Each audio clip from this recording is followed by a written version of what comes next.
Kenya has made it absolutely clear that it will not tolerate being used as a pawn in the ongoing US-China trade war, and that it will also not permit its resources to be exploited as such. While speaking to the media during a visit to Saudi Arabia, the Cabinet Secretary for Trade and Industry, Moses Kuria, stated that Kenya and Africa are seeking an equal economic partner, regardless of political ideology.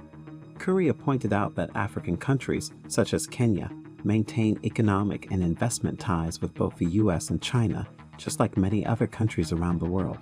He said this in relation to the competition between the US and China race to obtain investment stakes in African economic resources.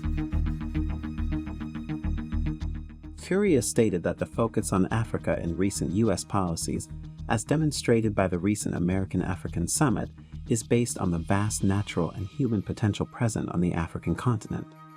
China sees significant economic and investment opportunities in African countries and anticipates that many Chinese companies will enter African markets in order to increase investments on the continent, he added.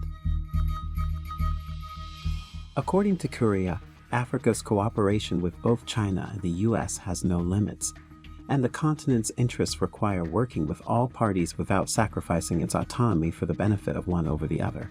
He added that the global community should approach African countries based on the current circumstances, as the continent is no longer solely defined by crisis and illness.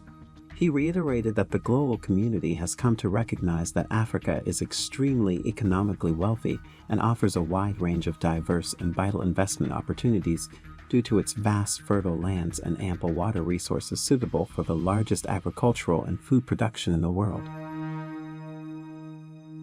In relation to his visit to Saudi Arabia, he also pledged to bolster economic ties with the Middle East country by revitalizing areas of cooperation, and mentioned that his recent visits to the Gulf country resulted in the signing of 2 important bilateral agreements. Kuria stated that during his discussions with the Saudis, he identified opportunities to further strengthen cooperation between the 2 countries and agreed to increase the current trade exchange of $1.5 billion. The agreements reached included the creation of a joint business council and an e-commerce platform. Kuria said that 2 agreements were signed to boost trade and establish commercial zones in various regions of Saudi Arabia, including Riyadh, Jeddah, and Dammam.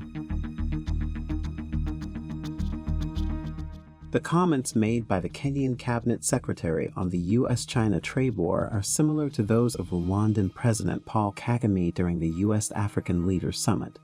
President Kagame stated in an interview with news website Semaphore that African countries should not be pressured into making or accepting choices between the US and China, and that it is important for the continent to have partnerships with both countries and others, as long as they respect Africa and recognize its contributions. President Kagame emphasized that the priority for African countries is addressing their own development challenges, and pointed out that China is filling a void while the West should increase investments instead of complaining. Ultimately, Kenya, just like every other African nation, is a sovereign nation that has the right to make its own trade agreements and is actively working to diversify its trade relations. If you enjoyed this video, watch also the next video on your screen, which looks at how Rwanda President Paul Kagame tells BBC and the West that you can't teach Africans values and lessons. Be sure to leave a comment, give the video a like, and subscribe to the channel for more exciting future videos.